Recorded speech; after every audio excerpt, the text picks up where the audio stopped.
Thank you, Mr. Chair. I appreciate both of you being here today. Both of you live within a mile and a half of me, and so we know that this is a really challenging issue in our community. Representative Hall and I have been putting our brains together on this for a while and trying to figure out the best way to address what is certainly often people want to portray as a NIMBYism issue, but is certainly much more complicated than that in our neck of the woods.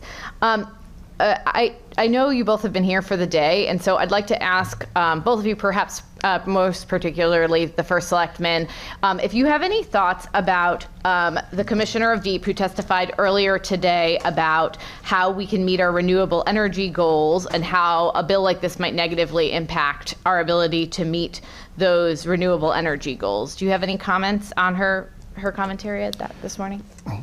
Yeah, so there are ways to accomplish the state's renewable energy targets, and there are ways to accomplish the state's intended target of preserving a fixed number of acres of prime and Portland farmland soil. But there needs to be a balance. You could look to municipal structures, you could look to state structures, you could look to commercial structures, you could look to parking lots, you could look to highway rights-of-way. All areas where we could develop utilizing all of the tools in the toolbox, instead of just focusing the development of these projects on residential areas or agricultural areas and depleting that resource forever. We could very easily, just as we use mixed use for certain developments in downtown areas, you have a combination of commercial and residential. There's no reason why you couldn't incentivize, not necessarily mandate, but incentivize the inclusion of some sort of solar generation capacity in new construction, or in areas where there's going to be redevelopment, or in areas where there's already impervious surface. The town of Coventry, as an example, has solar canopies that were installed at their police department, and I understand at their town hall as well. That's a great idea, and that is land that is already being used for a public purpose that could then be, you could overlay that same land with an additional public purpose and work towards meeting those renewable energy targets, instead of leveraging renewable energy goals against farmland preservation goals. Because right now, there's only one of those that's going to win, and it's not farmland preservation. That's very concerning for me. I'm going to ask a question. You have previous experience at DOAG, so I'm going to ask one more question.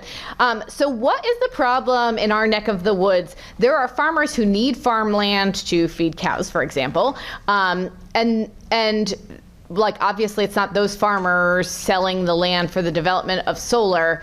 What do you understand as the pressure that is existing in our community right now as people want to continue to farm and don't own all the land that's being sold to develop? Like, what's the pressure that's currently existing there right now in that space? And what is the public outcry like? Okay.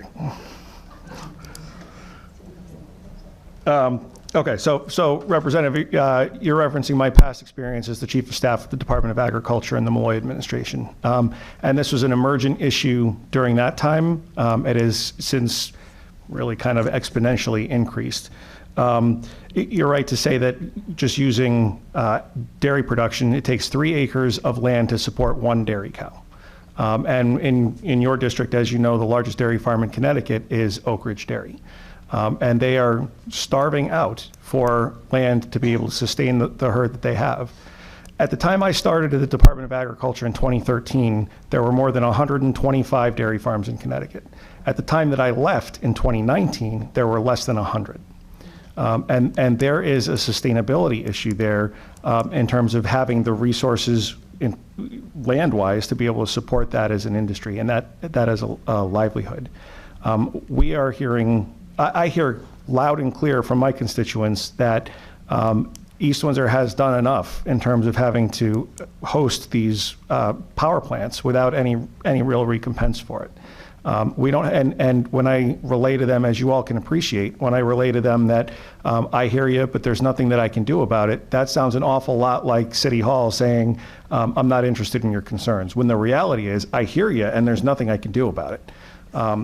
Although that's not quite true. Nothing I can do about it is also kind of an excuse. We are doing whatever we are able to do, but our tools are limited. So when there are applications that come in, or I get notification from the Siting Council, one of the first things that I do is I relay the application over to the special counsel that we use for energy matters and ask him to file our intention to become party status in front of the Siting Council. That gives us some ability to call witnesses and pose interrogatories, but ultimately the council doesn't have to consider that. And inevitably, we lose in front of the Siting Council. So what we do then is we have to spend more municipal dollars to appeal the decision in front of Superior Court to try and extract some sort of concessions that really should have been included in the initial in the initial approval that's offered by the Siting Council. But they are not listening. They have demonstrated that they are not listening to the concerns of municipalities. And most recently, they've demonstrated they don't even want to pretend that they're listening by allowing us to become a party to a reopened application.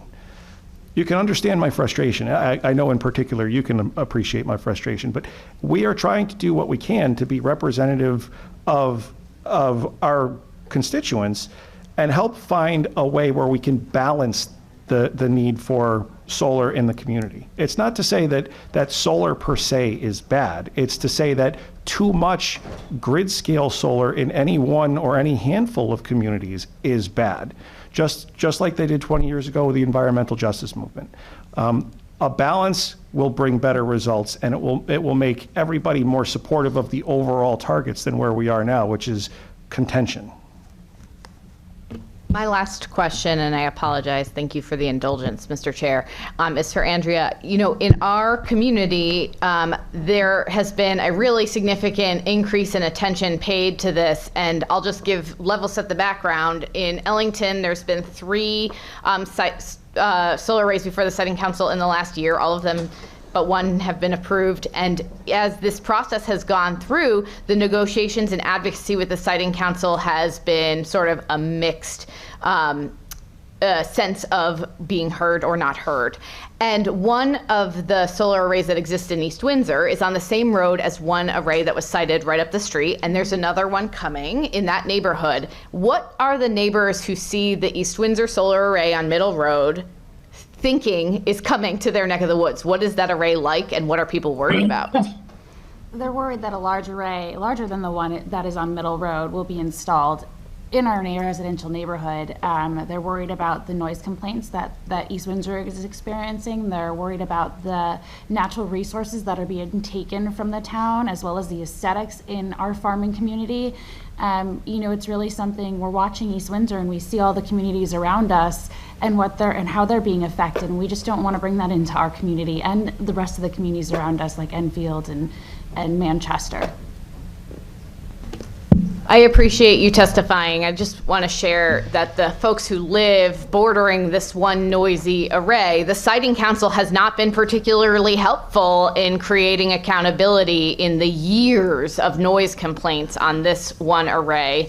And although we occasionally get interactions with the solar company trying to make improvements for the noise quality, the folks who live in those communities, who I see some every single day, every weekday, when I see them, they say, just so you know, still can't hear out of this ear, you know, listening to high-pitched buzzing every single day from sunup to sundown, and there's been no answer for them. And that is not the way every solar array is, but that one solar array has created a really bad name for the industry in our neck of the woods, and there's still no answer for what we can do as the next ones are getting cited. And so I'd like to just ask, where's the decibel reading on the noise complaint of that solar array, Jason? So our police department has officers who are trained and certified in using decibel readers. I asked one of them to go out to the site specific, and the decibel reading came back at 59.2 decibels. Which you seem very frustrated reporting that number. Is there a reason why? There's a reason I remember that number. The threshold is 60. So what they've done is they've gotten this right to the line without really addressing the concerns that the residents have expressed for years.